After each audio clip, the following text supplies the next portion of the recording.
আসসালামু আলাইকুম, সবাই কেমন আছেন? আমি সুন্দর চুড়িগুলো কীভাবে বানিয়েছি সেটাই দেখাবো। প্রথমে আমি চুড়ির আগে থেকেই রেডি করে নিয়েছিলাম। এখন B7 আঠাটা এখানে ব্যবহার করব। রেডি করা চুড়িতে শুধু স্টোনগুলো বসাবো, এটাই হচ্ছে আজকের কাজ।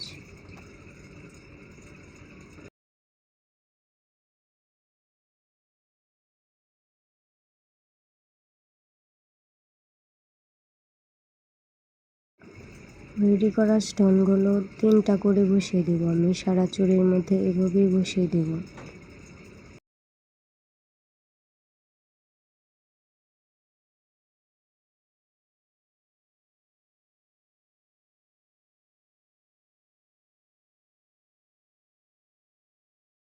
এটা রেখে দিলাম। এখন সাদা চুড়িটা করব।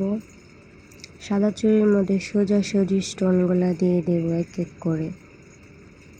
আঠাটা দিয়ে নিলাম। এখন স্টোনগুলো এভাবে বসিয়ে দেব।